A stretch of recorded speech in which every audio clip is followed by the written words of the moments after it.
আসসালামু আলাইকুম ওয়া রাহমাতুল্লাহি ওয়া বারাকাতুহু।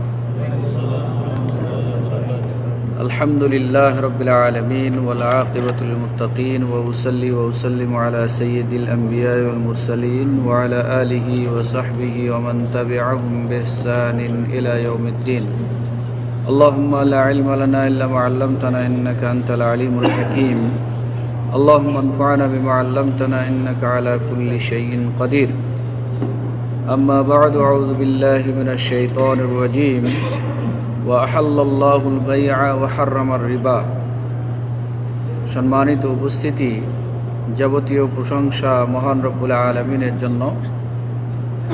অতঃপর লাখ কোটি দরুদ ও সালাম বর্ষিত হোক নবী মুহাম্মদুর রাসূলুল্লাহ সাল্লাল্লাহু আলাইহি ওয়াসাল্লামের উপর।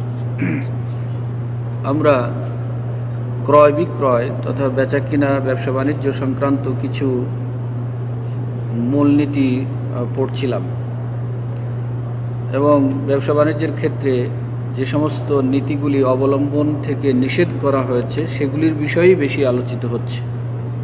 তো আমার মনে হচ্ছে যেন গত ক্লাসের লাস্ট যেটি ছিল, ক্রয়ের উদ্দেশ্য ছাড়াই দাম বাড়িয়ে দেওয়া নাজাস। কোথাও কোনো জিনিস বিক্রয় হচ্ছে, এটা দুই ধরনের হতে পারে। কোথাও কোনো জিনিস বিক্রয় হচ্ছে, ক্রেতা এবং বিক্রেতার মধ্যে দামাদামি চলছে, এই মুহূর্তে তৃতীয় ব্যক্তি গিয়ে ওই জিনিসটির দাম ক্রেতা যা বলছে তার চাইতে বেশি বলে দেবে, কিন্তু ক্রয় করার উদ্দেশ্য নাই। উদ্দেশ্যই যে জিনিসটির দাম বাড়িয়ে দেওয়া, অর্থাৎ এটাকে দালালি যেটাকে বলা হচ্ছে। অথবা এরকম হতে পারে যে বিক্রেতা ক্রেতার কাছে বিক্রি করে ফেলেছে অলরেডি, তখন গিয়ে বলবে যে ভাই তুমি ওর কাছে 10 টাকায় বেচলা, আমি এই জিনিসটির দাম 15 টাকা দেবো, আমাকে দাও। একই অর্থ। অথবা ক্রেতাকে বলবে যে ভাই আপনি এই জিনিসটি 10 টাকায় কিনলেন, এর চাইতে ভালো জিনিস আমার কাছে আছে, 9 টাকায় পাবেন। এই দালালি, এই ধরনের নীতিকে রাসূল সাল্লাল্লাহু আলাইহি ওয়াসাল্লাম ঘৃণা করেছেন এবং নিষেধ করেছেন। ব্যবসার ক্ষেত্রে তোমরা এই ধরনের নীতি করো না। আজকে আরও কয়েকটি পদ্ধতির কথা রাসূল সাল্লাল্লাহু আলাইহি ওয়াসাল্লাম নিষেধ করেছেন, যেগুলি পূর্বে হয়তো আলোচনা এসেছে, আবারও পুনরাবৃত্তি হচ্ছে। একটি হাদিস, জাবির ইবনে আব্দুল্লাহ রাদিয়াল্লাহু তাআলা আনহু আন্না নবী সাল্লাল্লাহু আলাইহি ওয়াসাল্লাম নাহা আনিল মুহাকালাতি ওয়াল মুজাবানাতি ওয়াল মুখাবারাতি ওয়া আনিস সুনিয়া ইল্লা আন তু'লামা। 4টি বিষয় সম্পর্কে রাসূল সাল্লাল্লাহু আলাইহি ওয়াসাল্লাম ব্যবসার ক্ষেত্রে 4টি নীতি অবলম্বন করতে নিষেধ করেছেন। জাবির ইবনে আব্দুল্লাহ রাদিয়াল্লাহু তাআলা আনহু বলেন যে নবী করিম সাল্লাল্লাহু আলাইহি ওয়াসাল্লাম বেচা কেনার ক্ষেত্রে 4টি পদ্ধতি অবলম্বন করতে নিষেধ করেছেন। একটি হচ্ছে আল মুহাকালা।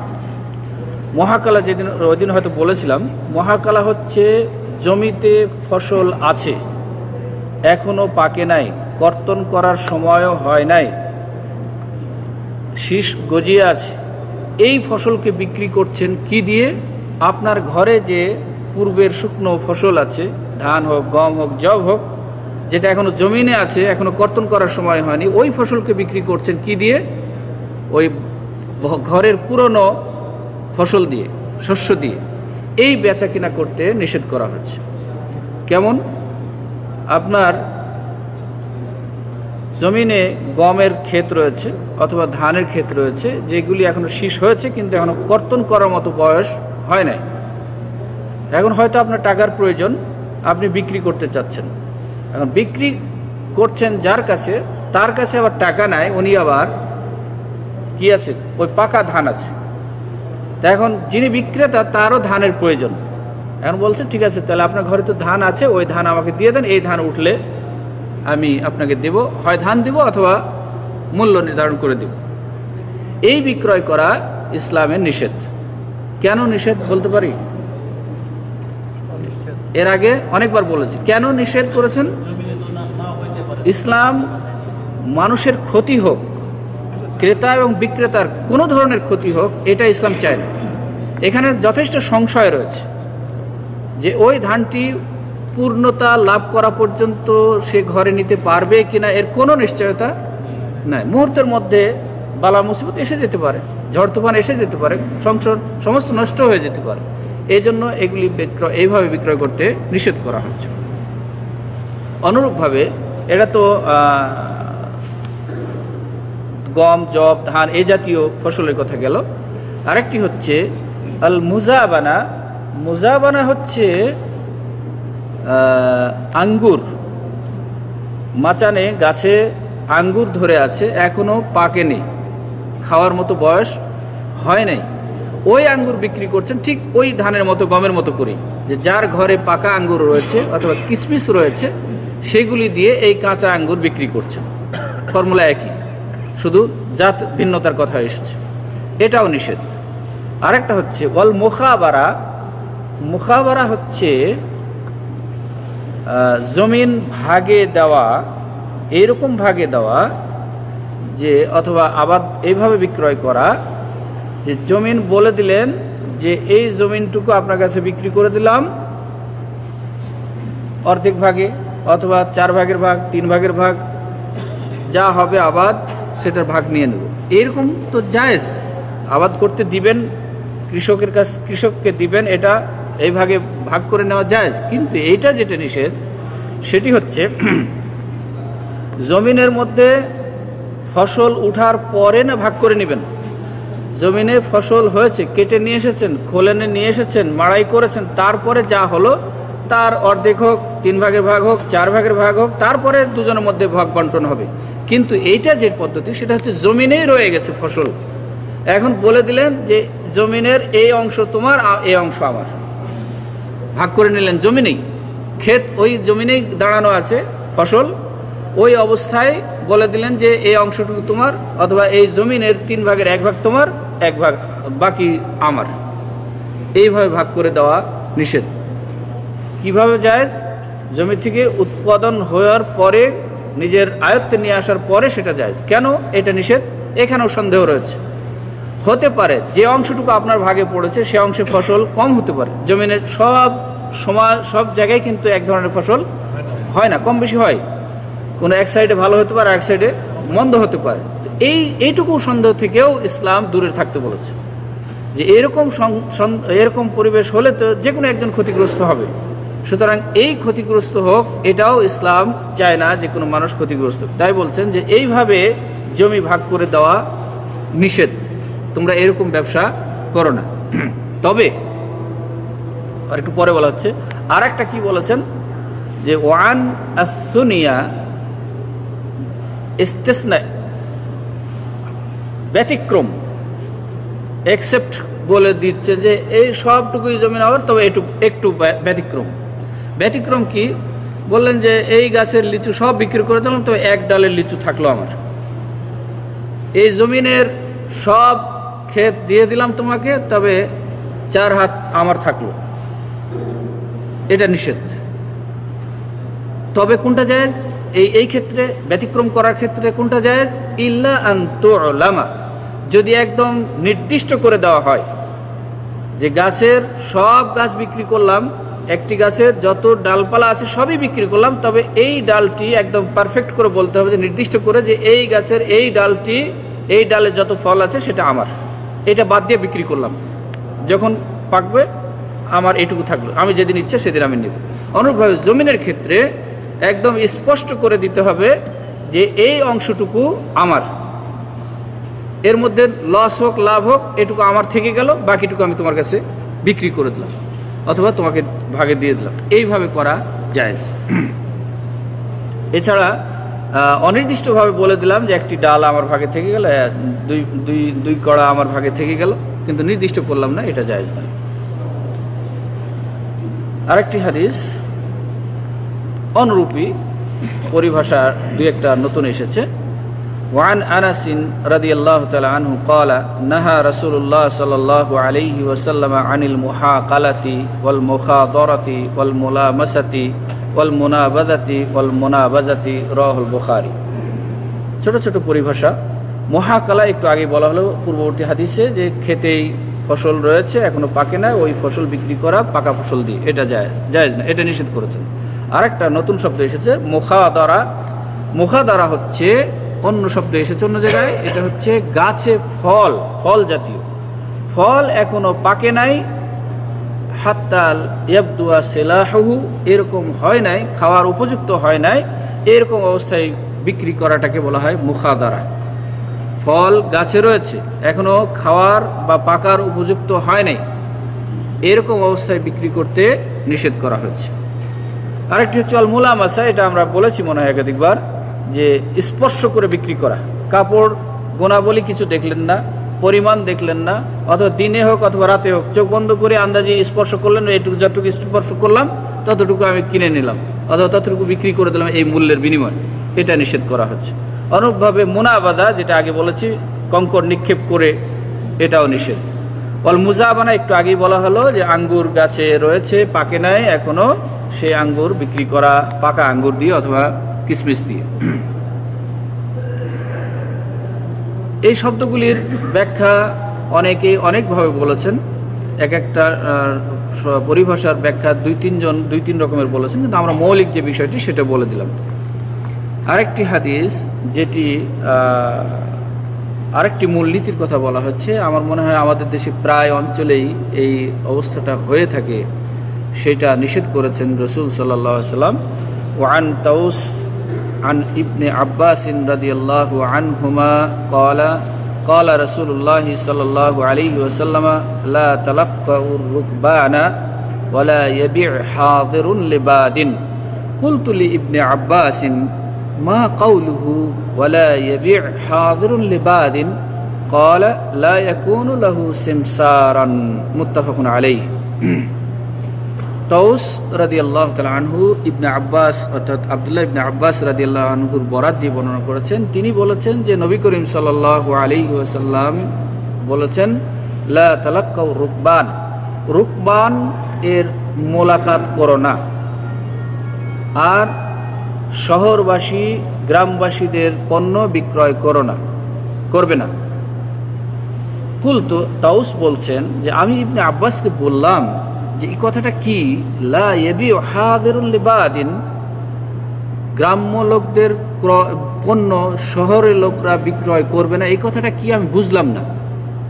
তিনি বললেন, ক্বালা লা ইয়াকুনু লাহু সিমসারান, এটার মানে হচ্ছে যে ওই শহরের ব্যক্তি যেন ওই গ্রাম্য ব্যক্তির পণ্য নিয়ে দালালি না করে, দালাল সেজে যেন বিক্রয় না করে, এইটা নিষেধ করা হয়েছে। এখন বলেন লা তালাক্কাউ রুকবান, রুকবান মানে হয়, এটা একটা পরিভাষা ব্যবহার করা হচ্ছে। রুকবান মানে যিনি উটে আরোহণ করেন তাকে বলা হয় রাকিব অথবা কোনো যানবাহনে। এইখানে রুকবান বহু বচন ব্যবহার করা হচ্ছে। বলা হচ্ছে যে ওই গ্রাম থেকে যারা শহরে বাজারে মালামাল নিয়ে আসেন, তারা উটের উপরে পিঠে করে নিয়ে আসে অথবা গাদাই করে নিয়ে আসে, অথবা সমবেতভাবে অনেকেই ঘাড়ি করে নিয়ে আসে অথবা মাথায় করে নিয়ে আসে, একাকি নিয়ে আসে, যে যেভাবে আসুক না কেন, যারা শহরে এখনো মার্কেটে পৌঁছতে পারে নাই, শহরের বাইরে গিয়ে তোমরা তাদের সাক্ষাৎ করে মালটা কিনে নিও না, এটাকে নিষেধ করা হয়েছে। এটা মনে হয় আমাদের দেশে বোধ হয়, এটা জায়েজ নয়। এরপরে বললেন, আরেকটা বললেন, ওয়ালা ইয়াবিউ হাদিরুন লিবাদিন, হাদের বলা হচ্ছে শহুরে ব্যক্তি, যারা শহরে বসবাস করেন এদেরকে বলা হচ্ছে হাদের। আর বাদিন মানে হচ্ছে যারা বেদুইন গ্রাম্য এলাকায় বসবাস করেন, যারা শহরের মার্কেট সম্পর্কে মূল্য সম্পর্কে কোনো ধারণাই রাখেন না, হঠাৎ করে কোনো জিনিস নিয়ে আসছেন, এইরকম ব্যক্তিদের তোমরা বিক্রয় করো না, অর্থাৎ এই ব্যক্তিদের সম্পদ তোমরা বিক্রয় করো না। এখানে দুটি বিষয় নিষেধ করা হলো।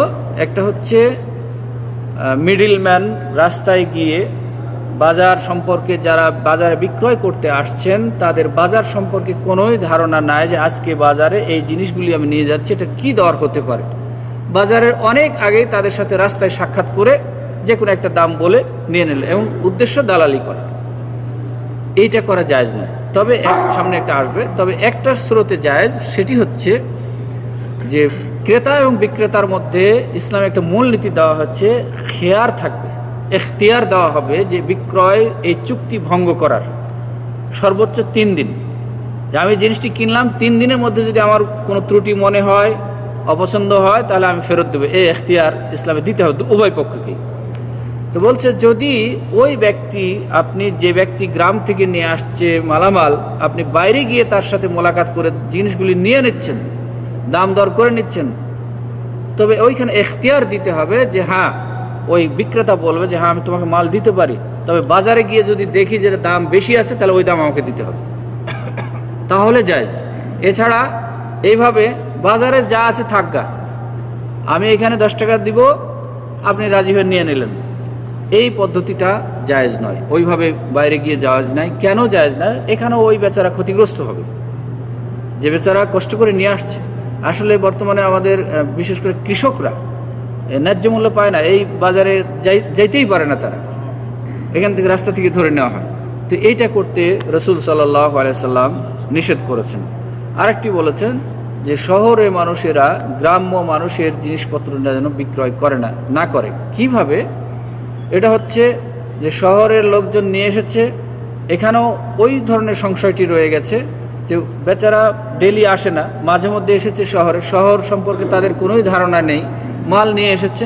এখন আপনি দাঁড়িয়ে দালালি করে ওখানে মালটা রয়ে গেল, ওইখানে আপনি দাঁড়িয়ে মাঝখান থেকে দালালি করে নিয়ে নিলেন ফয়দা।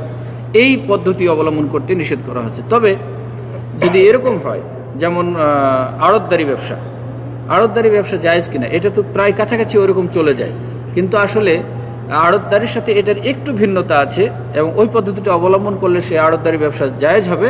সেটি হচ্ছে, গ্রামের লোকজন নিয়ে এসেছে, আপনার ঘরে রাখলো, মনে করা হলো এটা একটা মার্কেট, আপনার ঘরে রেখেছে, আপনার সহযোগিতায় ওই কৃষক বা যে মাল নিয়ে এসেছে বিক্রেতা, আপনার সহযোগিতায় যারা ক্রেতা আছে তাদের সাথে সমন্বয় করে মাল বিক্রয় করবে, আপনার ঘরে রেখেছে, এই জন্য আপনি ঘরের ভাড়া নেবেন, সেটা জায়েজ। কিন্তু আপনার ঘরও নয়, রাস্তায় কোথাও দাঁড়িয়ে তাকে দালালি করে নিয়ে নিলেন, এটা জায়েজ নয়। এই পদ্ধতিকে রাসূল সাল্লাল্লাহু আলাইহি সাল্লাম নিষেধ করেছেন।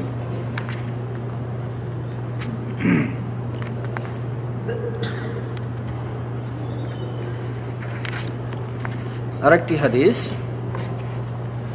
অনুরূপী, একই রকমই প্রায় অর্থ, সেটি হচ্ছে ওয়ান আবি হুরায়রা রাদিয়াল্লাহু তাআলা আনহু قال قال رسول الله صلى الله عليه وسلم لا تلقوا الجلب فمن تلقي فاشتري منه فإذا آتى سيده السوق فهو بالخيار। যেটা একটু আগে বলা হলো, এখানেও আল জালাব বলা হয়েছে। জালাব মানে আমদানিকৃত সম্পদ, যেগুলি বাজারে নিয়ে আসা হচ্ছে, রাস্তায় আসছে, এখনো বাজারে ঢুকে নাই, এই জায়গায় গিয়ে, ওখানে ব্যক্তির কথা বলা হয়েছিল, আর এখানে আমদানিকৃত পণ্যের কথা বলা হচ্ছে। জালাব অর্থাৎ মাজলুব, যে জিনিসগুলিকে নিয়ে আসা হয়, এরকম জিনিসগুলি যখন রাস্তায় আসছে, বাজারে এখনো ঢুকতে পারে নাই, তোমরা সেখানে গিয়ে তাদের সাথে সাক্ষাৎ করে এই মালটা ক্রয় করো না।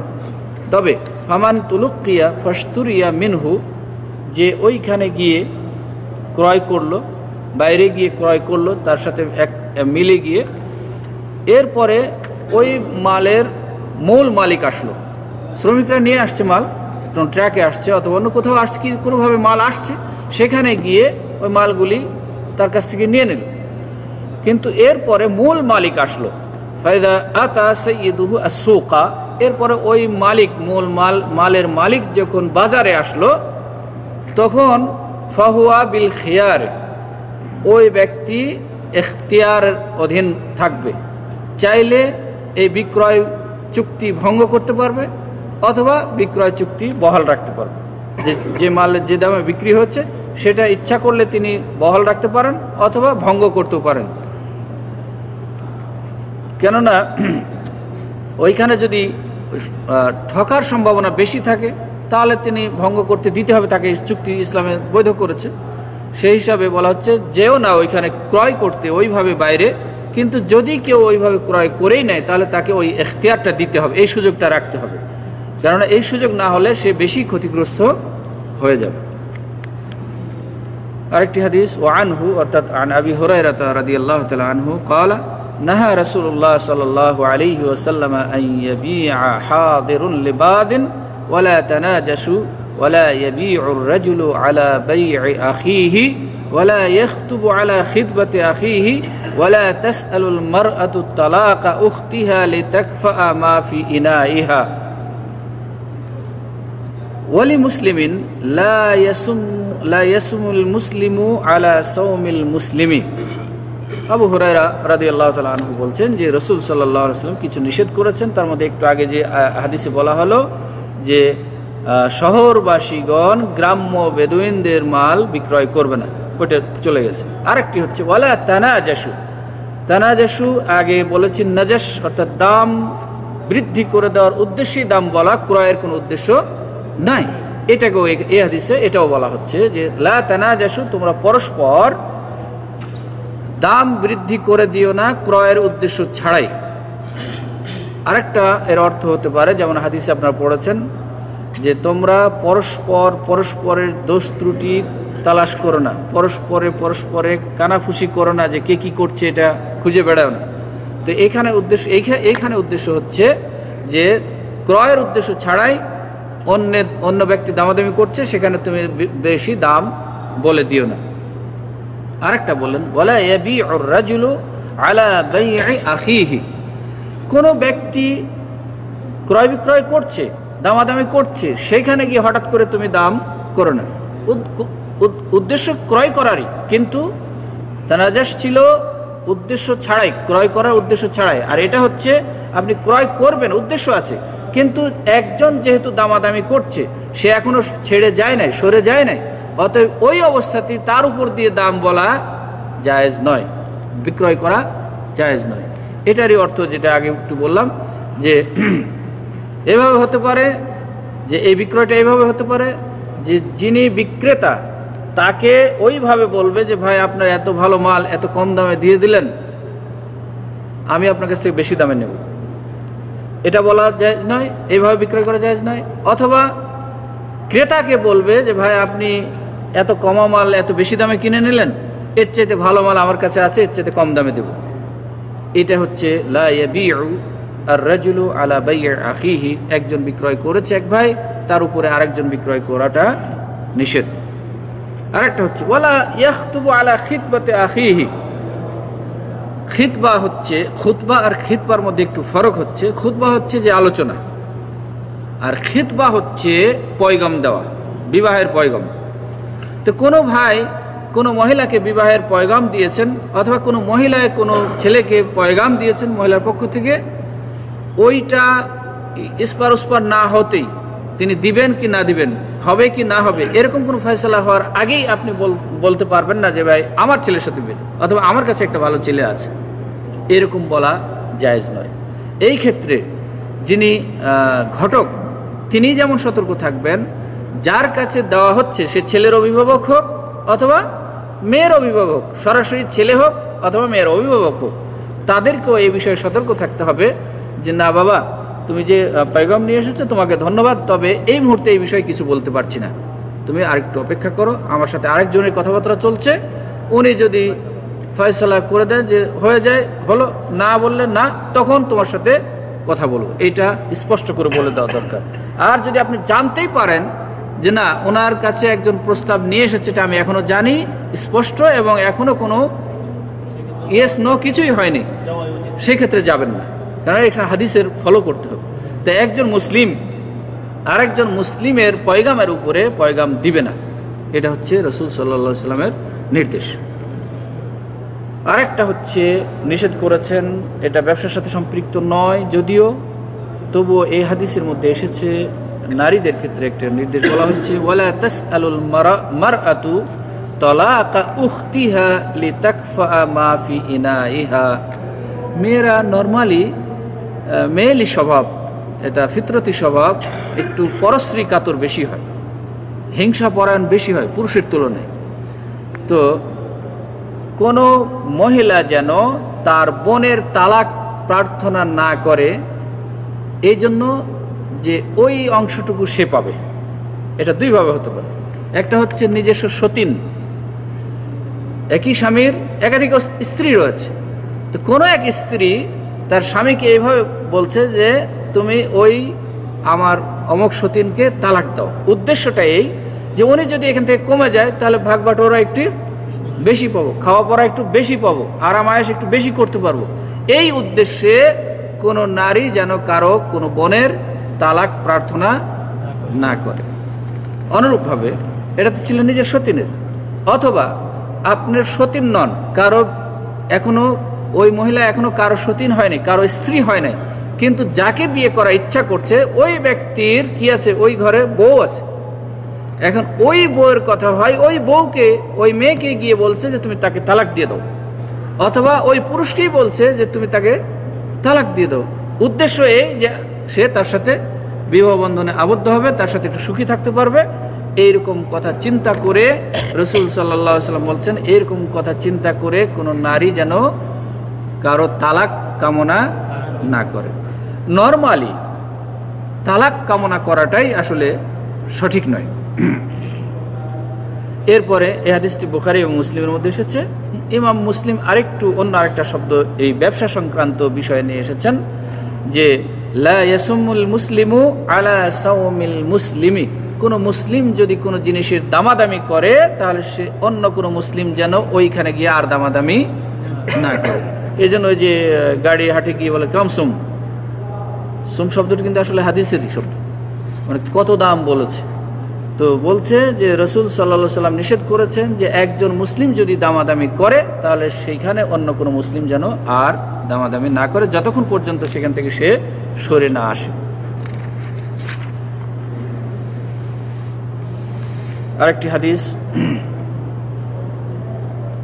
وعن أبي أيوب الأنصاري رضي الله تعالى عنه قال سمعت رسول الله صلى الله عليه وسلم يقول من فرق بين والدة وولدها فرق الله بينه وبين أحبته يوم القيامة।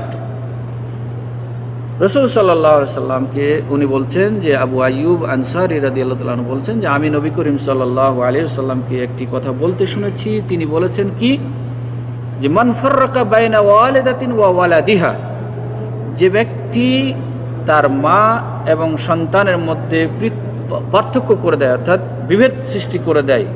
এই বিভেদটা কিভাবে, যে মাকে রেখে ছেলেকে বিক্রি করে দেয়, অথবা ছেলেকে রেখে মাকে বিক্রি করে দেয়, এই কাজ যে করে ফাররাকাল্লাহু বাইনাহু ওয়া বাইনা আহিব্বাতিহি ইয়াউমাল কিয়ামা, কিয়ামতের দিনে ওই ব্যক্তি, যে ব্যক্তি এই কাজটা করলো, তার এবং তার প্রিয় ব্যক্তিদের মধ্যে আল্লাহ পার্থক্য সৃষ্টি করে দেবে, দূরত্ব সৃষ্টি করে দেবে।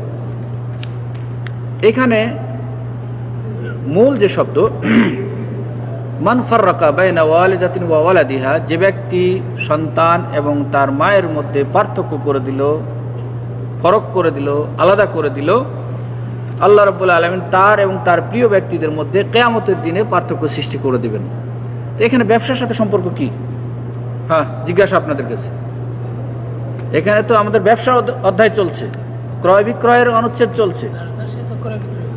এই দাস দাসীর কথা এখানে বলা হচ্ছে। আসলে দাস এবং দাসী, কোনো দাসী যদি সন্তান সহ আসে, আপনি কাউকে ক্রয় করে নিয়েছেন কোনো দাসীকে, যার সন্তান সহ আপনি নিয়েছেন, এখন সন্তানটা রেখে মাকে আলাদা করে দিবেন, এটা নিষেধ, অথবা মাকে রেখে সন্তানকে আলাদা করে দিবেন, এটাও নিষেধ। অতএব ক্রয় বিক্রয়ের সাথে এরও একটা সম্পর্ক রয়েছে। আরেকটি হাদিস, অনুরূপী আরেকটি হাদিস, ওয়ান আলী ইবনে আবি তালিব রাদিয়াল্লাহু তাআলা আনহু قال আমারানি রাসূলুল্লাহ সাল্লাল্লাহু আলাইহি ওয়াসাল্লাম আন আবিআ গুলামাইনি আখাওয়াইনি ফাবি'তুহুমা ফাফাররাকতু বাইনাহুমা ফাযাকারতু যালিকা লিন-নবী সাল্লাল্লাহু আলাইহি ওয়াসাল্লাম فقال আদরিকহুমা ফারতাজি'হুমা ওয়ালা তাবি'হুমা ইল্লা জামিআন। আলী ইবনে আবি তালিব রাদিয়াল্লাহু তাআলা আনহু বলছেন যে আমাকে নবী করিম সাল্লাল্লাহু আলাইহি সাল্লাম এই মর্মে নির্দেশ করেছেন যে আমি যেন দুই গোলামকে, অর্থাৎ দুই ভাই গোলাম, দুজনই গোলাম হিসেবে আছে, কিন্তু তারা দুই ভাই, সহোদর ভাই। এখানে গেল মা এবং সন্তানের মধ্যে, আর এখানে হচ্ছে দুই ভাইয়ের মধ্যে, সহোদর ভাইয়ের মধ্যে পড়ে। তো আলী ইবনে আবি তালিব রাদিয়াল্লাহু তাআলা আনহু বলছেন যে আমাকে নবী করিম সাল্লাল্লাহু আলাইহি সাল্লাম এই মর্মে দুই গোলাম যদি থাকে যারা দুই সহোদর ভাই, তাহলে এদেরকে আলাদা করে বিক্রি করতে নিষেধ করলেন। কিন্তু ফাবি'তুহুমা, আমি দুজনকে বিক্রি করলাম কিভাবে, ফাফাররাকতু বাইনাহুমা, দুজনকে আলাদা আলাদা করে দুইজনের কাছে বিক্রি করে দিলাম। আমাকে বিক্রি করতে বললেন, দুইজন গোলামকে, দুইজন সহোদর ভাই গোলামকে বিক্রি করতে বললেন, আমি বিক্রিও করলাম, কিন্তু কিভাবে করলাম? দুইজনকে দুইজনের কাছে আলাদা করে পৃথক করে বিক্রি করে দিলাম। ফাযাকারতু যালিকা লিন-নবী সাল্লাল্লাহু আলাইহি ওয়াসাল্লাম, বিক্রি করে এসে আমি নবী করিম সাল্লাল্লাহু আলাইহি ওয়াসাল্লামকে বললাম যে, হে আল্লাহর নবী, আপনি তো এই দুই গোলামকে বিক্রি করতে বলেছেন, আমি বিক্রিও করেছি ঠিকই, তবে দুইজনকে একজনের কাছে বিক্রি করি নাই, আমি দুজনকে আলাদা আলাদা করে বিক্রি করেছি। তখন তিনি বললেন, ফাকালা আদরিকহুমা ফারতাজি'হুমা, জলদি যাও, দেখো তারা কোথায়, খুঁজে বের করো, বের করে তাদের কাছ থেকে ফিরিয়ে নিয়ে আসো। ওয়ালা তাবি'হুমা ইল্লা জামিআন, এদেরকে আলাদা করে বিক্রি করো না, বরং একসাথে বিক্রি করো। এখানেও দেখেন মা এবং সন্তানের মধ্যে যে মহাব্বত, এটা প্রাকৃতিক আল্লাহ প্রদত্ত। একটা অপ্রাপ্ত বয়স্ক সন্তান মায়ের কাছে থাকতে পারবে, মায়ের মহব্বত পাবে, এটাই তার দাবি, মায়েরও দাবি এবং সন্তানেরও দাবি। অতএব এই অপ্রাপ্ত বয়স্ক সন্তানকে মায়ের কাছ থেকে আলাদা করে দিয়ে বিক্রি করে দিবা, এটা যেমন নয়, অনুরূপভাবে অপ্রাপ্ত বয়স্ক দুই ভাই, সহোদর ভাইয়ের মধ্যে যে মহব্বত, সেইটা যেন নষ্ট না হয়, এজন্য তোমরা আলাদা করে বিক্রয় করো না, এরা মনে কষ্ট পাবে, ব্যথা পাবে, ফলে শান্তিপূর্ণ জীবন লাভ করতে পারবে না। এজন্য দেখেন ইসলাম কত সূক্ষ্ম বিষয়গুলিও চিন্তা করেছে, যে বালেগ হলে একটা মানুষের নরমালি কমন একটা নিজের প্রতি আত্মবিশ্বাস আসে, নিজের কর্ম নিজে সম্পাদন করতে পারে এবং পরস্পরের প্রতি দূরত্ব আস্তে আস্তে এমনি প্রয়োজনের তাগিদে বেড়ে আসে। আমরা ছোটোবেলায় যখন একসাথে 7 ভাই ঘুমিয়েছি, এখন কিন্তু আর তা পারছি না, কেন? নিজের প্রয়োজনের তাগিদে। তো বড় হলে তখন নিজ একটা ভারত এসে যায়। ওই বয়স আসার আগ পর্যন্ত যদি এরকম হয়, তাহলে এদেরকে আলাদা করতে নিষেধ করেছেন নবী করিম সাল্লাল্লাহু আলাইহি ওয়াসাল্লাম।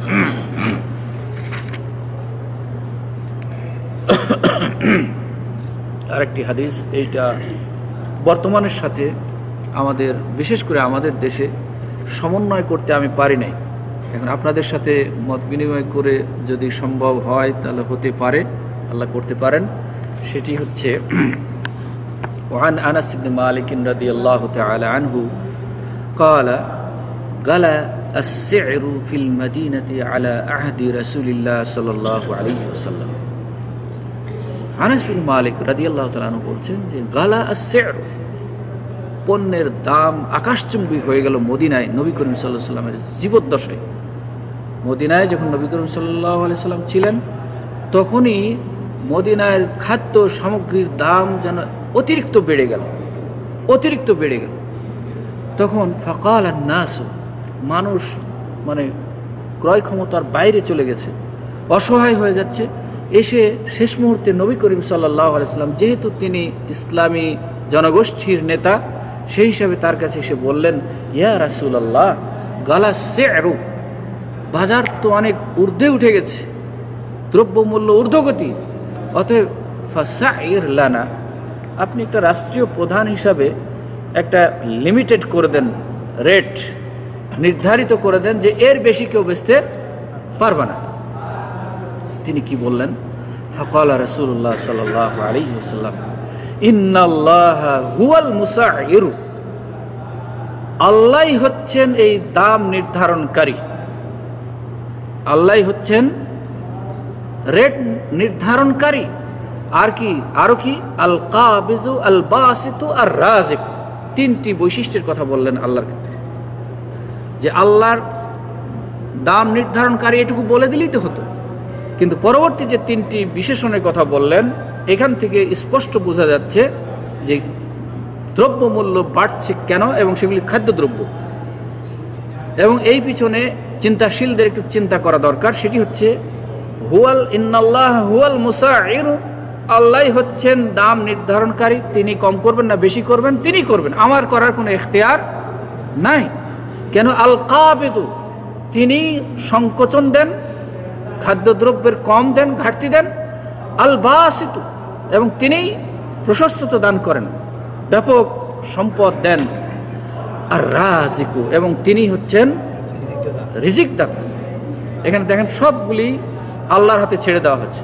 তার মানে বোঝা যাচ্ছে যে সেই সময় খাদ্য শস্য উৎপাদন হয়েছিল কম। দেশে পণ্য যখন কম হয় তখন কি হয়, দাম বেড়ে যায়। আরেকটা দাম বাড়ে, মুদ্রা যখন বেশি হয় এবং পণ্য যখন কম হয় তখন দাম বাড়ে। আর পণ্য কম হচ্ছে কিসের কারণে? এটাই বলা হচ্ছে যে আল্লাহ যেহেতু কাবেজ তিনি সংকোচন করে দিয়েছেন, উৎপাদন হয়নি জমিনে, এই জন্য কম হয়েছে। আর মানুষের হাতে এখন পয়সা অভাবের কারণে হয়তো নাই, কিন্তু তারপরেও যা সম্পদ আছে, নিজের হাতে পয়সা আছে, তার তুলনায় সম্পদ আরও কম আছে, এই জন্য দাম বেড়ে যাচ্ছে। এবং তিনি চাইলে প্রশস্ততা দান করতে পারেন। অতএব দাম নির্ধারণ করব না, আমি করব না, বরং আল্লাহ রাব্বুল আলামিন এর কাছে দোয়া করি, যদি তিনি ব্যাপক ফসল দেন, ফসল উৎপাদিত হয় এই মদিনায়, তাহলে খাদ্যের প্রাচুর্য বাড়বে, দাম এমনি কমে আসবে। ওয়া ইন্নী লাআরজু আন আলকাল্লাহা ওয়া লাইসা আহাদুম মিনকুম ইয়াতলুবুনি বিমাযলামাতিন ফি দামিন ওয়ালা মালিন। তিনি আরেকটু আকাঙ্ক্ষা করলেন যে এই কাজটা যদি আমি করি, দাম আজকে যদি আমি রাষ্ট্রীয় প্রধান হিসাবে ফিক্সড করে দিলাম, দেশে সম্পদ নাই কিন্তু বলে দিলাম যে 10 টাকার বেশি কেউ বেচতে পারবে না, এতে হতে পারে এক তরফ ক্ষতিগ্রস্ত হবে আর এক তরফ লাভবান হবে। তো ক্ষতিগ্রস্ত তো হবেই। অথবা হবে কি, ব্যবসায়ী যারা আছে তারা সিন্ডিকেট করতে বাধ্য হবে যে না, আমরা আমদানিও করবো না, মালও দেবো। তাহলে আরো কি হবে, দেশে আরো অভাব দেখা দেবে, সংকট দেখা দেবে, মানুষ আরো হাহাকার পড়ে যাবে। এই জন্য তিনি এই কাজটা করেননি, বরং আল্লাহর উপরে ছেড়ে দিয়েছেন যে আল্লাহ তুমি উৎপাদন দাও, তুমি প্রাচুর্য দান করো, তাহলে এমনি মানুষের নিয়ন্ত্রণে এসে যাবে। তিনি বললেন, একটা ভয় আশঙ্কা প্রকাশ করলেন যে ইন্নী লাআরজু আন আলকাল্লাহা ওয়া লাইসা আহাদুম মিনকুম ইয়াতলুবুনি বিমাযলামাতিন ফি দামিন ওয়ালা মালিন, যে আমি আশা করছি আল্লাহর কাছে, এই মর্মে আকাঙ্ক্ষা করছি যে আমি আল্লাহর কাছে সাক্ষাৎ করি, অর্থাৎ মরণ আসুক আমার, আমি তো আল্লাহর কাছে যাবই অবশ্যই, কিন্তু যাওয়ার পরে কেউ যেন লাইসা আহাদুম মিনকুম ইয়াতলুবুনি বিমাযলামাতিন, আমি মরে যাওয়ার পরে কেউ যেন কোনো অত্যাচার করেছি বলে কেউ যেন আমার আল্লাহর কাছে দাবি না নিয়ে আসে, অথবা আমার কাছে কেউ যেন তলব না করে যে আমি তোমার অন্যায় করেছি। পৃথিবীর তোমাদের মধ্যে থেকে কেউ যেন হয় তার সম্পদের অথবা রক্তের, অর্থাৎ আমি কাউকে মেরেছি অথবা কারো সম্পদ নষ্ট করেছি, এই দাবি যেন আমি মরার পরে যেন কেউ আমার কাছে, এই অত্যাচার করেছি বলে কেউ যেন আমার কাছে কোনো ফরিয়াদ নিয়ে আসতে না পারে, আমি আল্লাহর কাছে এই আশাটা করছি। এখন যদি ফিক্সড করে দেওয়া হয় তাহলে অবশ্যই একজনের প্রতি জুলুম হবে, নাকি? বুঝে গেছে যে এখন যদি নির্ধারণ করে দেওয়া হয় বাজার মূল্য, তাহলে অবশ্যই যারা আমদানিকারক তারা বাইরে থেকে হয়তো ওই দামে আনতে পারবেন না, তাহলে তাদের লস হবে। অথবা তারা খুবই কম দামে নিয়ে আসছেন কিন্তু দাম বেশি করে বিক্রি করছেন, সেই ক্ষেত্রে হয়তো তাদের লাভ কম হবে। তো এই জন্যই নবী করিম সাল্লাল্লাহু আলাইহি ওয়াসাল্লাম বললেন যে না, আমি বাজার দাম ফিক্সড করে দিতে পারবো না, বরং আল্লাহর কাছে, আল্লাহ যেহেতু এগুলির নিয়ন্ত্রক, আল্লাহ যেহেতু ফসল বেশি দিতে পারেন অথবা কম দিতে পারেন, ফসল দেওয়ার মালিক আমরা কেউ নয়, আমরা শুধু পরিচর্যা করার মালিক। অতএব যখনই খাদ্যদ্রব্যের দাম বেড়ে যাবে তখন আমরা যে হাহাকার করে ছুটে যাই, অমুককে দোষারোপ করি, অমুককে দোষারোপ করি, এই ক্ষেত্রে আমার এই হাদিস পড়ে যে জ্ঞানটুকু আসছে আমার মনে হচ্ছে সেটি হচ্ছে সর্বপ্রথম আল্লাহর কাছে ফরিয়াদ করা উচিত। সর্বপ্রথম আল্লাহর কাছে ফরিয়াদ করা উচিত যে আল্লাহ, তুমি আমাদের দেশে ফসলের প্রাচুর্যতা দান করো, ব্যাপক ফসল ফলাও আল্লাহ, যেন মানুষ যতই হোক, টাকা যতই থাকুক, সমতা যেন আসে, মানুষ যেন ক্রয় ক্ষমতার ভিতরে নিতে পারে, এই দোয়াটা সর্বপ্রথম করা দরকার। তারপরে যেটা কালোবাজারি হচ্ছে সেই ক্ষেত্রে সরকার নিয়ন্ত্রণ রাখবে, সেটা ভিন্ন কথা। আরেকটি হাদিস এদের সাথে একটু সম্পর্ক আছে, সেটি হচ্ছে وعن معمر بن عبد الله رضي الله تعالى عنه عن رسول الله صلى الله عليه وسلم قال لا يحتكر إلا خاطئ رواه مسلم।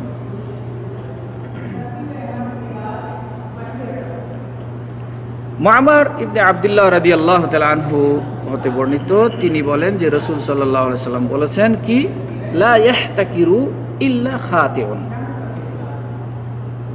গোডাউনজাত করে যারা, তারাই ক্ষতি মানে ভুল করে। লা ইয়াহতাকিরু মানে গোডাউনজাত করে না, ইল্লা খাতিউন অর্থাৎ ক্ষতিগ্রস্ত অর্থাৎ ভুলকারী। এর অর্থ হচ্ছে যারাই গোডাউনজাত করে খাদ্যদ্রব্য তারাই ভুল করে, তারাই ভুল করে। মুসলিম শরীফের হাদিস। গোডাউনজাত করার অর্থ কি? এর দুইটা মৌলিক অর্থে এসেছে এই হাদিসে। গোডাউনজাত বলতে যেটা বোঝানো হচ্ছে সেটা হচ্ছে যে দেশে এমন দুর্ভিক্ষ এসেছে, খাদ্যের অভাব, খাদ্য জাতীয় দুর্ভিক্ষ, অন্য কোনো জিনিসের নয়, খাদ্য জাতীয় এমন দুর্ভিক্ষ এসেছে যে এখন বাজার চরম পর্যায়ে উঠে গেছে, দ্রব্যমূল্য একদম ঊর্ধ্বগতি, এবং আরও যে অভাব চলছে তাতে মনে হচ্ছে যেন আরও কিছুদিন এরকমই চলবে। ওই অবস্থায় ওই বেশি দাম দিয়ে কিনে বন্দি করে রাখলেন যে যেহেতু বাজারে আর নাই, এখন আমি যদি এটা আজকে 10 টাকায় কিনি তাহলে বাজারে কালকে তো আর আসবে না, সুতরাং কালকে আমি 20 টাকায় বিক্রি করব। এই উদ্দেশ্যে গোডাউনজাত করা নিষেধ। রাসূল সাল্লাল্লাহু আলাইহি ওয়াসাল্লাম নিষেধ করলেন, এটা ভুল কাজ। আরেকটি বললেন যে না, এখন বর্তমানে বেড়েছে এরকম নয়, বরং সিন্ডিকেট করে একমত হয়ে সবাই যে দেশে এখন খাদ্যের সম্ভাবনা আছে, যা খাদ্য আছে তাতে সম্ভাবনা দেখা দিচ্ছে যে 2 মাস পরে, 6 মাস পরে, অথবা 2 মাস পরে, অথবা 15 দিন পরে দেশে খাদ্যের অভাব হবে। অতএব আমি এখনই বর্তমান বাজার অনুযায়ী, এখন দাম বাড়েনি, স্বাভাবিক আছে, এখনই কিনে রাখলাম। এবং তারা ভবিষ্যৎ চিন্তা করে দেখলো, চিন্তার আলোকে, তাদের অতীতের ভবিষ্যৎ চিন্তার আলোকে, অতীতের আলোকে ভবিষ্যৎ চিন্তা করে দেখলো যে না, যদি এই মালগুলি বন্দি করে রাখা যায় কিছুদিন, তাহলে দেশে আর কোনো মাল নাই, আমাদের নিয়ন্ত্রণের সব আছে, অতএব আমরা ইচ্ছা যেভাবে ইচ্ছা সেভাবে বিক্রয় করব। এইভাবে গোডাউনজাত করা নিষেধ।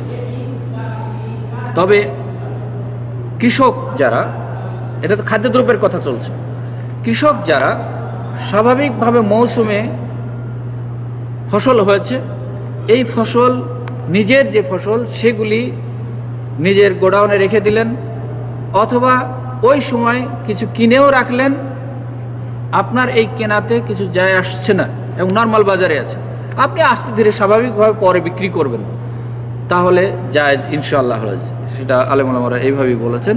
সাধারণ কৃষকরা তাদের সম্পদ যদি ওইভাবে আটকে রাখে, এখন বিক্রি করব না, নর্মালি যখন উঠে তখন মানুষের প্রয়োজনও বেশি থাকে কৃষকদের, এই জন্য বেশিরভাগ ওই সময় বিক্রি হয়।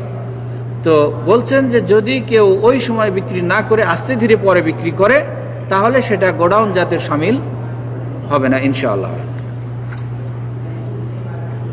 আরেকটি হাদিস যেটা এর আগে প্রসঙ্গক্রমে বলেছিলাম, সেটি হচ্ছে যে হাদিস না মানার একটা কৌশল।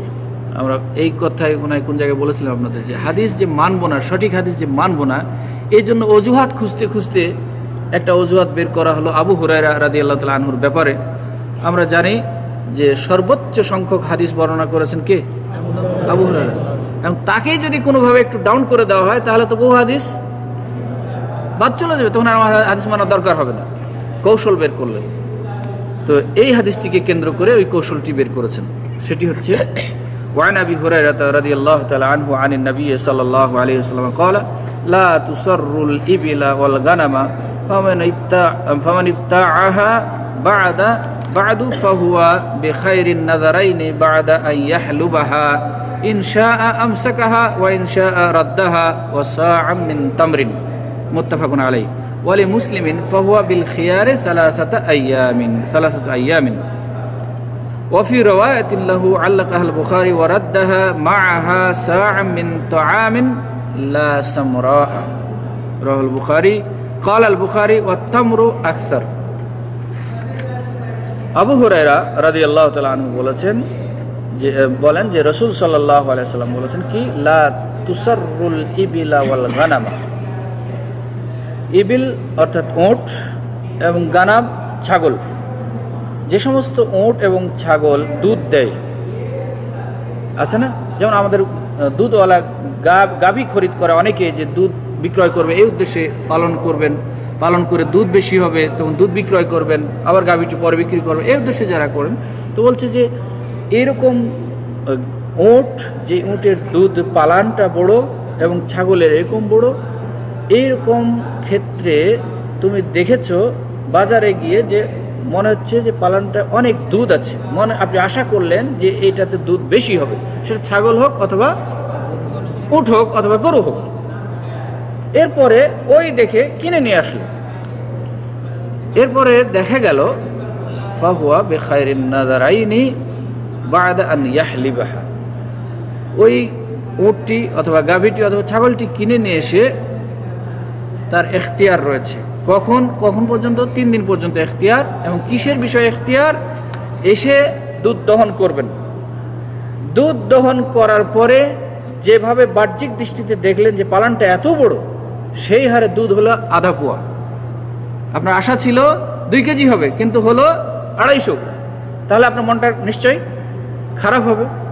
তো বলছেন যে যদি এরকম হয় এবং কিনে নিয়ে এসে দুধ দহন করার পরে যদি এরকম দেখো যে ওটের পালান আছে বড় কিন্তু দুধ নাই, গরুর পালান আছে বড় কিন্তু দুধ নাই, তাহলে কি করবা? দুধ দহনের পরে 2 দিন দেখবা, যেহেতু 3 দিন খেয়ার রয়েছে, এখতিয়ার রয়েছে 3 দিন ব্যবসা ভঙ্গ করার, অতএব এই 3 দিনের মধ্যে ফেরত দিতে হবে। ফেরত দিবে যখন, তখন বলছে কি ইনশা আমসাকা, ওই ক্রেতা যদি মনে করে যে ঠিক আছে আমার ভাগ্যে যা ছিল তাই এসেছে, এটা নিয়ে আমি সন্তুষ্ট থাকি, আল্লাহ তো পরে আমার বরকত দিতে পারেন, মেনে নিয়ে থেকে গেল, আর ব্যবসা ভঙ্গ করলো না। যদি চায় ওয়াইনশা রাদ্দাহা, ফেরত দিতে চাইলে ফেরত দিতে পারবে, তবে ফেরত দেওয়ার ক্ষেত্রে একটি শর্ত হচ্ছে ওয়াসা'আম মিন তামরিন, যে গাভীটি অথবা উটটি ফেরত দিবেন তখন 1 সা পরিমাণ খেজুর সহ ফেরত দিতে হবে। এটা নবী করিম সাল্লাল্লাহু আলাইহি সাল্লাম বলে দিলেন। এবং খেয়ার যে এখতিয়ার আছে ব্যবসা ভঙ্গ করার, সেটা কতদিন? এটা ইমাম মুসলিম বলছেন সালাসাতু আইয়াম, 3 দিন পর্যন্ত এই খেয়ার থাকবে। এখানে বলা হলো 1 সা পরিমাণ খেজুর ফেরত দিবে, ওই গাভীও ফেরত দিবে, সাথে 1 সা পরিমাণ খেজুর ফেরত দিবে, যেহেতু দুধ দহন করেছে, খেয়েছে। ইমাম বুখারী অন্য একটি বর্ণনা বলেছেন যে খেজুর বলেন নাই, বরং তাআম বলেছেন, খাদ্যদ্রব্য। ওয়ারাদ্দাহা মা'আহা সা'আম মিন তাআমিন, 1 সা পরিমাণ খাদ্য ফেরত দিবেন। লা সামরা, গম নয়, খেজুরও নয়, কোনো নাম উল্লেখ করেননি, শুধু খাদ্যের কথা বলেছেন।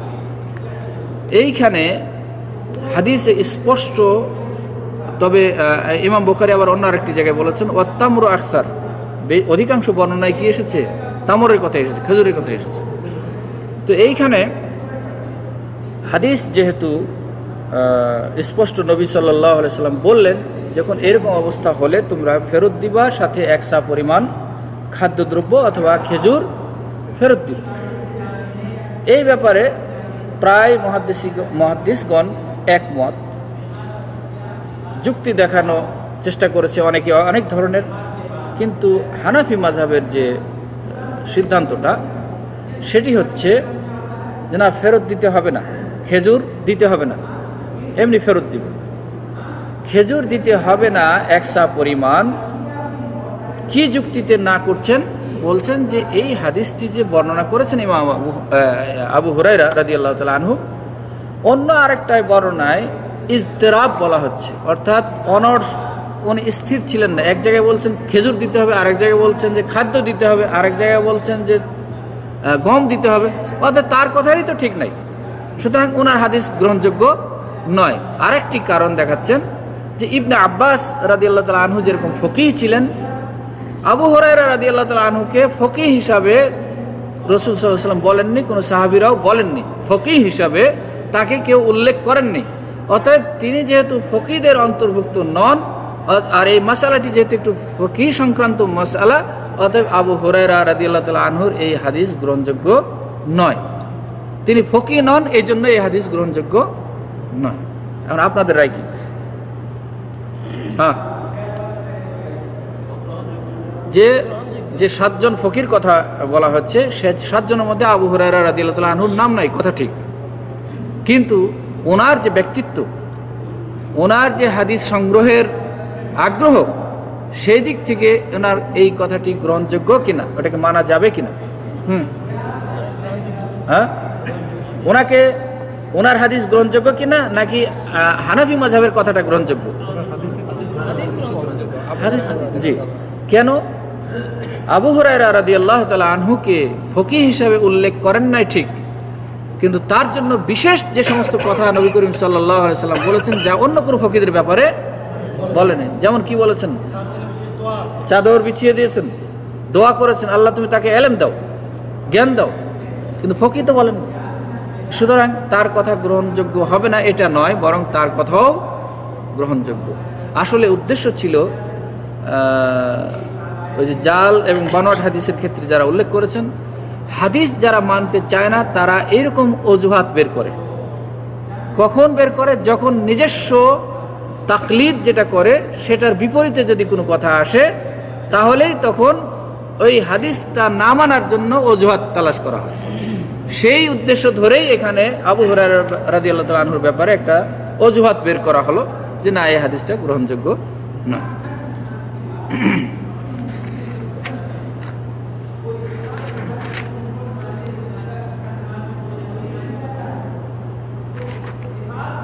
وعن ابن مسعود رضي الله تعالى عنه قال من اشترى شاة محلفة فردها فليرد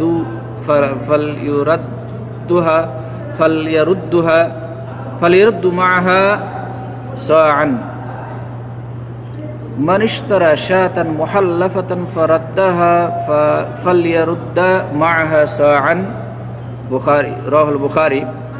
মুহাল্লাফাতান মানে ওইটাই যে যার পালানগুলি ভরপুর রয়েছে, বাহ্যিক দৃষ্টিতে যদি কেউ এরকম কোনো বকরি খরিদ করে তাহলে সেটা ফেরত দিবে এবং সাথে একসা পরিমাণ খাদ্যও ফেরত দিবে। মুহাল্লাফা হচ্ছে বলা হয় যে পালানটা বেশি দেখানোর জন্য, বড় দেখানোর জন্য কোনো কৌশল অবলম্বন করা। একটা হচ্ছে স্বাভাবিকভাবে দেখা যায় কিন্তু দুধ হয় না, কিন্তু বিক্রেতা বিক্রয় করবে এইটা দেখিয়ে এই জন্য কিছু কৌশল অবলম্বন করেছে। হয় বেশি করে, আমি একজনের কাছে শুনেছি, এই গরু বিক্রেতা দালাল যারা, তিনি বলছেন যে দুধ খাওয়ায়, ওই গরুকে হাটে নিয়ে যাওয়ার আগ মুহূর্তে মুখ দিয়ে জোর করে দুধ পান করায় যেন ওই পালানে যায়, অথবা হাতের যে মাড় এটা পান করায়, অথবা এই জাতীয় কিছু পান করায় যেন ওই পালানটা বেশি বড় দেখে, অথবা যে বাছুর থাকে ছোট এটাকে পান করতে দেয় না, 2 দিন দেয় না, ফলে নর্মালি ওইটা স্বাভাবিকভাবে বোঝে, কিন্তু মূলত দুধ এত বেশি থাকে না। তো এই কাজগুলি করো না, রাসূল সাল্লাল্লাহু আলাইহি ওয়াসাল্লাম বললেন এই কাজগুলি করে তুমি গাভী অথবা ছাগল অথবা উট এটা বিক্রি করতে যেও না। যদি কেউ এইরকম বিক্রি করেই বসে আর কেউ কিনে বসে, তাহলে তার জন্য এখতিয়ার রয়েছে, সে যেন ওই বকরিটা অথবা ওই গাভীটা ফেরত দেয় এবং সাথে একসা পরিমাণ খাদ্যও ফেরত দেয়। আরেকটি হাদিস, এটা এর আগে আমরা বহুবার বলেছি, শুনেছি, আমরা জানি, ক্লাসও পড়েছেন অন্য ক্লাসে।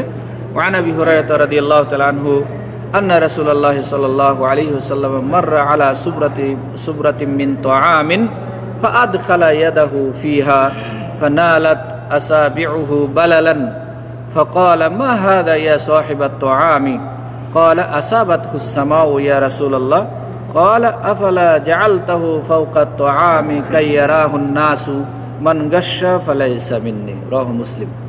রাসূল সাল্লাল্লাহু আলাইহি ওয়াসাল্লাম একদিন কোনো খাদ্য স্তূপের পাশে দিয়ে অতিক্রম করছিলেন, তিনি হাতটা প্রবেশ করিয়ে দিলেন, ভিতরে গিয়ে হাতটা ভিজা ভিজা অনুভব করলেন, তারপরে জিজ্ঞেস করলেন যে মা হাদা ইয়া সাহিবাত তাআম, এই খাদ্যের মালিক এটা কি করেছো তুমি? উনি বললেন আসাবাতহু সামাউ ইয়া রাসূলুল্লাহ, আসমান এখানে পৌঁছেছে, তার মানে আসমানে বৃষ্টি হয়েছে। বলে ঠিক আছে, বৃষ্টি হয়েছে, তো আফালা জাআলতাহু ফাওকা আত-তাআম কাইয়ারাহু আন-নাস, তাহলে সেই ভিজাটাকে তুমি কেন উপরে, খাদ্যের উপরে রাখলে না, যেন মানুষ সবাই দেখতে পেত। অতএব মান গাশশা ফালাইসা মিন্নি, অতএব যে ধোঁকা দিল সে আমার অন্তর্ভুক্ত নয়। এখানে উনি যে খাদ্যের স্তূপে হাত দিলেন, খাদ্যের স্তূপ তার মানে বিক্রয়ের জন্য এটা রেখেছিলেন, তিনি হাত দিয়ে দেখলেন, তাহলে এখানে ধোঁকার যে সমস্ত আশ্রয় রয়েছে, বৃষ্টি হয়েছে আর বৃষ্টি উপরে পড়লে ভিতরে খাদ্যে থাকবে, এটাই স্বাভাবিক। কিন্তু তারপরও রাসূল সাল্লাল্লাহু আলাইহি ওয়াসাল্লাম ক্রেতা যেন ধোঁকাগ্রস্ত না হয়, ক্ষতিগ্রস্ত না হয়, সেজন্য বলে দিলেন স্পষ্ট করে যে ভিজাটাকেও তুমি বাইরেই রেখে দেখাবা। এক্ষেত্রে আমরা অনেকেই পিছিয়ে আছি। আরেকটি হাদিস,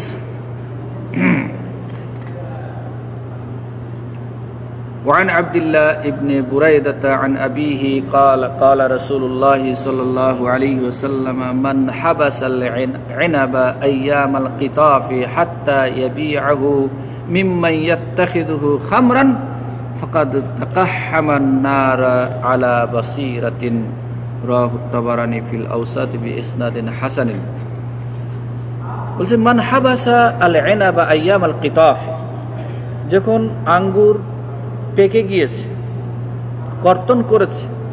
নর্মালি কৃষকরা যখন ধান কাটে, গম কাটে, তখনই বিক্রয় করে স্বাভাবিকভাবে, প্রয়োজনটা ওই সময় বেশি থাকে। কিন্তু বলছেন ইনি ইনাব অর্থাৎ আঙ্গুর কর্তন করেছেন, পেকেছে, পেড়ে নিয়ে এসেছেন, কিন্তু বিক্রয় করছেন না। উদ্দেশ্য আরেকটা আছে, সেটি হচ্ছে কি, এই সময় বিক্রয় করছে না, কিন্তু উদ্দেশ্য এই যে যারা এই আয়নাব দিয়ে, আঙ্গুর দিয়ে মদ বানায়, তাদের কাছে বিক্রয় করবেন, তারা সময় মতো আসবে, তখন তাদের কাছে বিক্রয় করবেন, এই উদ্দেশ্যে এখন বিক্রয় করছে না। এরকম কাজ যে করবে, রাসূল সাল্লাল্লাহু আলাইহি সাল্লাম বলেন ফাকাত তাকাহামান নারা আলা বাসিরাতিন, সে জেনে শুনে জাগ্রত জ্ঞান নিয়ে জাহান্নামের আগুন খরিদ করবে, জাহান্নামে নিক্ষিপ্ত হলো। সে নিজে জেনে শুনে বুঝে সুঝে, কেন আপনি জানতে পারছেন এখান থেকে অনেক কিছু শিক্ষণীয় আছে। সেটা হচ্ছে যে আমি ব্যবসা করা, ওই বিক্রয় করা তো হালাল, যে কোনো কেউ কিনে নিতে পারে, সেটা সঠিক। কিন্তু আপনি যদি নিশ্চিত জানতে পারেন যে আমার কাছ থেকে কিনে নিয়ে গিয়ে কি করবে, মদ বানাবে, তাহলে তার কাছে বেঁচে যাবে না, এবং এই শাস্তিটা কি হবে, জাহান্নামের আগুন পেতে হবে। এখন আমরা অনেকেই বলি, আরে ভাই ও কি করবে না করবে এটা আমার দেখার বিষয় কি না। এখানে স্পষ্ট জানা যাচ্ছে, যেহেতু আপনি ওই উদ্দেশ্যেই রাখছেন যে যারা মদ বানাবে তার কাছেই বিক্রি করবে, তাহলে এইভাবে যদি দেখা যায় যারা অকারেন্স করে, অশালীন কাজ করে, খারাপ কিছু করে, তাদের কাছে আমি যদি জেনে শুনে বিক্রয় করি, তাহলেও এরই গুনাহগার হতে হবে।